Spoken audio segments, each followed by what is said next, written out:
Ngithanda ukubingelela abathandekayo ngegama lenkosi uJesu waseNazaretha. Ngiyakhulumisa bandla leMount Pleasant. Khulumisa bonke abazalwane isihlalo khona lapha.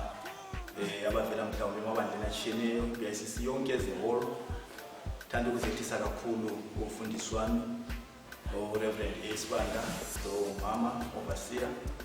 Thanda ukuthi ngizethise kakhulu kibo. Yananzelela futhi phakathi kwethu lokuthi uBishop esingilube ukukhona. I want to honor him in the name of Jesus. Sibonga uNkulunkulu ngaleli thuba esiphelo ukuthi sabe ilizwi ndawonye. Igama lami Reverend Chincube ngisuka eBICC Episcopal. Ngithanda ukubonga kakhulu futhi lencebo zenkosi sithumayela ndawonye izwi likaNkulunkulu. Bonga kakhulu ukuthi baqalile ngendlela ephezulu. Bakithi ngachithi isikhathi sikhangele izwi likaNkulunkulu la namhlanje ntambama elitholakala ku chapter 4, John chapter 4, ama verses simfunela ka 28 to 35. Nibalwa kanje 28 to 35 lithi lona, then leaving her water jar, the woman went back to the town and said to the people, "Come see a man who told me everything I ever did. Could this be the Christ?" They came out of the town and made their way toward him. Meanwhile, his disciples ate him. "Rabbi, eat something." But he said to them, "I have food to eat that you know nothing about." Then his disciples said to each other, "Could someone have bought him food?" "My food," said Jesus, "is to do the will of him who sent me and to finish his work. Do you not say 4 months more and then the harvest? I tell you, open your eyes and look at the fields, they are ripe of harvest." Let us pray. Siyabonga babizwi lakho selibaliwe lakhathi esingisalaba. Yakhuleka baba ukukhona bakho, yakhuleka amandla akho. Khuluma ngalo siphile ngegama lenkosi uJesu. Amen. Itheme yethu ithi yona ripe for harvest. Ripe for harvest. Ngiphiwe mina i-subtopic ethi yona now it is the time for harvest. Now it is the time for harvest. Khathesi yisikhathi sokuvuna. Khathesi yiso isikhathi sokuvuna. Topic yethu into engiyikhangele ngayinanzelela ngayibona ukuthi is a relevant topic. Ekhuluma mhlawumbe ngezinto kumbe ngomumo esiphakathi kwawo khathesi. Umnyaka usiyaphela. Last year izulu line kakhulu, abantu bahlanyelile, abantu bahlakulela, abantu bakhulisa, abantu kuvuthiwe, sokuvuthiwe khathesi abantu bayavuna. Now it is the time for harvest. Abantu bayabutha, abantu bayadobha, abantu bayathintitha, abantu benza konke mhlawumbe bebutha isivuno sabo. Ngaleso sizathu nginanzelele ngabona ukuthi this theme is relevant to us.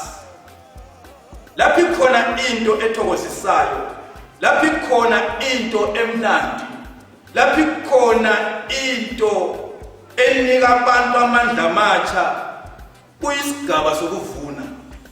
Ngani ngoba uyabusubutha amandla akho, uyabusubutha lokho mhlawumbe okusebenzileyo.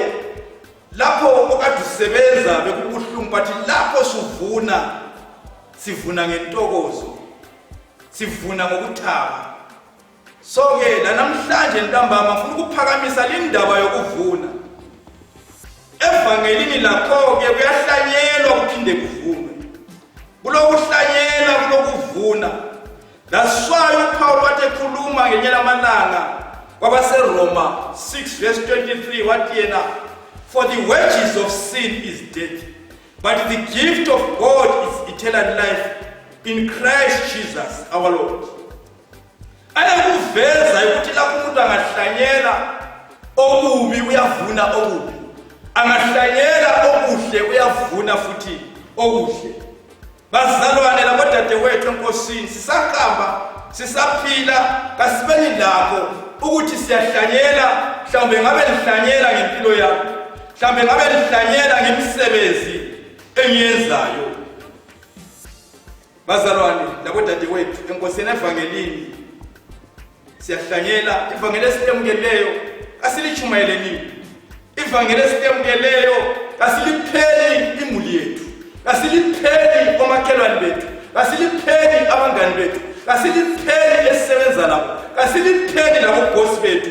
Ivangeli esilichumayelayo, Jesu uqobo lwakhe laye esesenyuka sesiye ekhaya kuyise ezulwini wathi kubafundi, go ye therefore and teach all nations, baptizing them in the name of the Father, the Son and the Holy Spirit. Walaya abantu ukuthi bahambise ivangeli, walaya abantu ukuthi bawine imphefumulo, walaya abantu ukuthi bazinge imphefumulo. La khathesi leli verse is applied to us like in 21st century. Now it is the time for harvest. Lapho sibale khona sizwa ngoJesu ehlangana nomama weSamaria. Izwi liyamveza uJesu esuka eJudiya esiya eGalile, liyamveza ukuthi udlule eSamaria. Esedlule eSamaria uyafika okunye kuyindawo idolobha ukuthi ayiSikari. Lapho sefikile indawo yakhona, indawo eyisiqinti sikaJakobe ayishiyela umntana kuJosefa, istendi sikaJosefa, istendi sikaJakobe. Izwe lithi nxa likhuluma lithi kwawulomthombo kaJakobe kuyona lindawo eSamaria. uJesu sefika kuyona lindawo sekhathele, uyafika uyahlala, uyaphumula emthonjeni. Sephumula emthonjeni, izwi lithi lona ngehola lesithupha esefikile uJesu kuzumama weSamaria. Umama lo lapho efika uJesu ucela amanzi, ucela amanzi kulumama. Mama lo uyaqalisa ukukhema, uyaqalisa ukubalisa izinto eziningi, uyaqalisa ukukhuluma lo Jesu ukuthi ucela kini njani amanzi ngumSamaria, wena ungumJuda. Akuhambelani, akudlelani amaSamaria namaJuda. Umama lo ubhizi uyakhema kaqedakala. Izwi liyakuveza ukuthi ngaleso sikhathi uJesu ehlezi, ngaleso sikhathi uJesu ephumula, abafundi babephumile ukuyadinga ukudla, yena usale ehlezi nje, usale ecela amanzi nje uyedwa. Izwi likuveza lithi lona lumama uthi lokho ekhema uJesu uthi ngicela uhambe uyedinga indoda yakho. Umama lo uyaphendula uJesu uthi yena kangila ndoda mina. uJesu abese situqinisile ngoba amadoda le amanye angu5 amahlanu osike waba lawo futhi kasiwo wakho. Indaba engichayayo, indaba engiphakamisayo, indaba engikhuthazayo, indaba yalomama uJesu setsho njalo. Umama lo uJesu setsho njalo uba uncomfortable, uyathuka, uyakhangela abona uJesu njengomprofeti, atasuke ngeziqubu ashiye inkona yakhe agijime agcwala iSamaria yonke. Xa egcwala iSamaria yonke uyamemeza eSamaria uthi wozani lizombonisa umuntu onjele konke okwenzileyo. Kambe kayishiya uKristu Jesu na? Bazalwane labadadewethu enkosini, uNkulunkulu esimkhonzayo uyakwazi impilo yami, uyabona konke engikwenzayo ekusithekeni. Lumama uyakhathazeka ngalokho akuthengiswa ngoJesu, uyakhathazeka ngalokho akuboniswa ngoJesu, uyaveza kulumhlaba, uyaveza kuleli dolobho laseSamaria ukuthi umbonile omtshele konke okuyimfihlo yakhe, umbonile amtshele konke okungamakhwapheni kwakhe. Bazalwane labodadewethu enkosini, this woman of Samaria is a classic case person, becoming an effective witness immediately after on meeting with Jesus. Right after he ministered to her, She immediately returned to her village and began to urge her peers to come and see a man who told me all things I ever did. Is not the Messiah.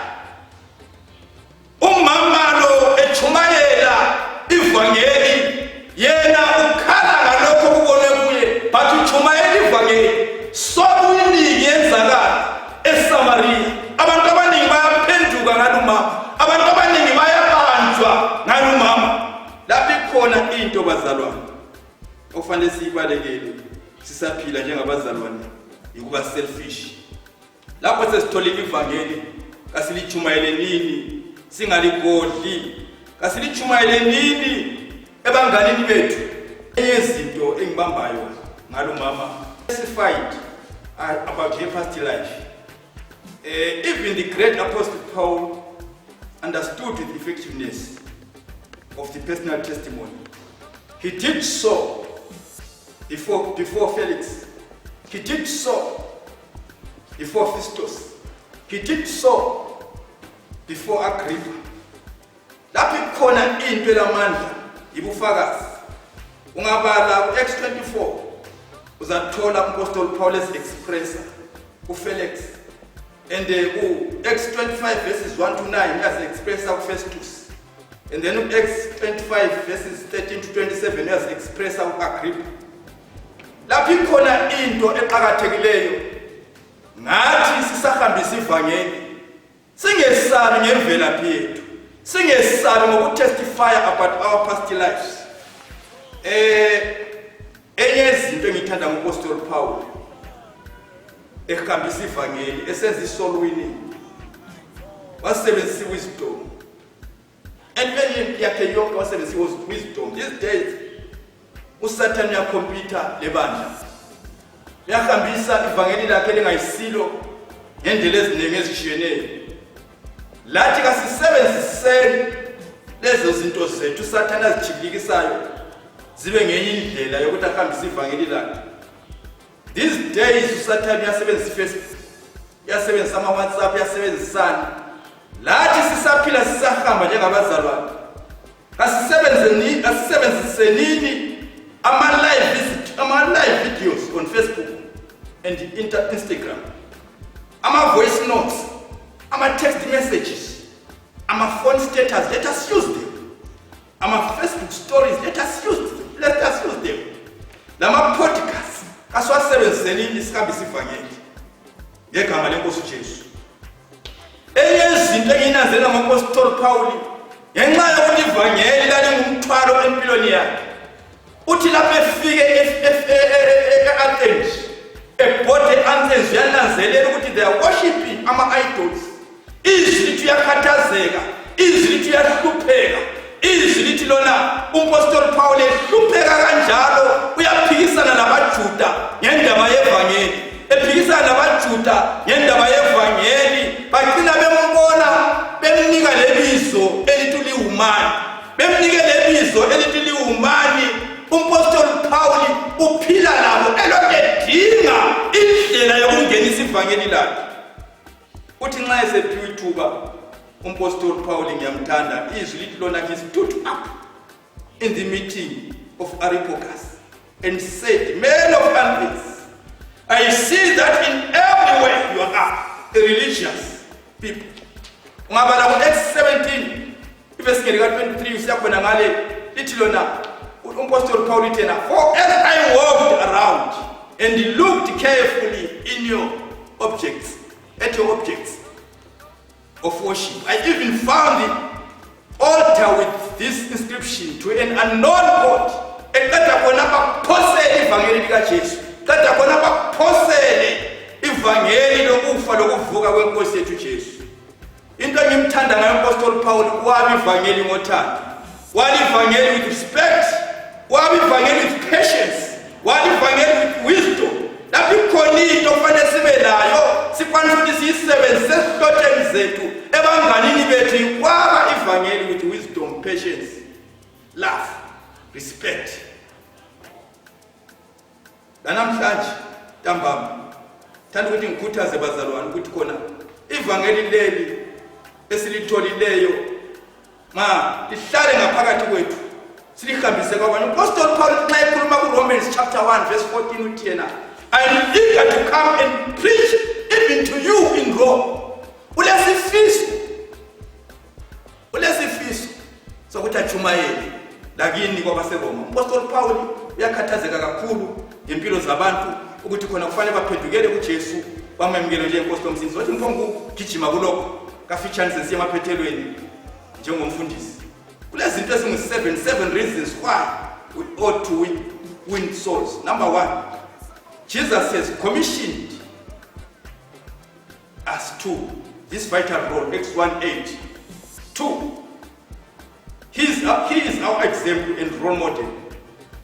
Number 3, he has filled us with the Holy Spirit for this purpose, Acts 1:8. Number 4, soul winning was the secret of the early church, astonishing growth. Number 5, we are debtors of the unconverted, Romans 1:14. Number 6, the day of opportunity will soon be over. Number 7, we give our stewardship before Christ. Izinto okufanele sibezazi ukuthi why winning souls, why kufanele abantu batholakale emusweni wenkosi.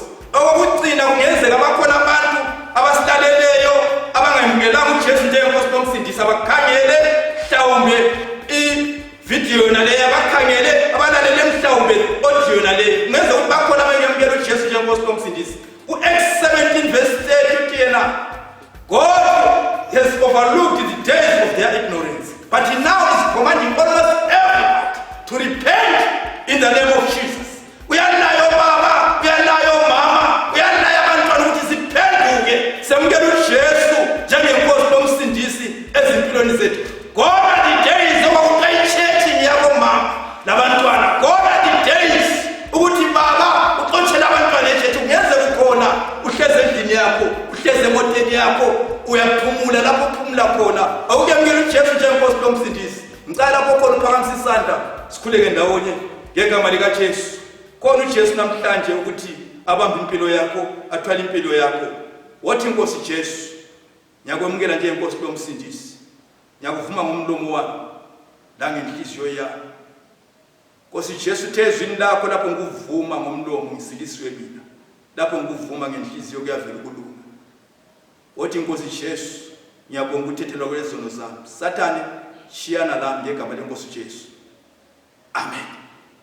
Kada kukhuleka lapho esikhona sonke kasiphakamiseni izandla sikhulekele umkhuleko wokuhambisa ivangeli izizwe zonke, wokuhambisa ivangeli umhlaba wonke, kumakhelwane emsebenzini kophosta ngaphi ngegama lenkosi Jesu. Siyabonga baba, siyabonga moya ongcwele, siphakamisa izandla zethu sisinikela kuwe, siyazikomitha babona amandla okuhambisa ivangeli umhlaba wonke ngegama lenkosi Jesu.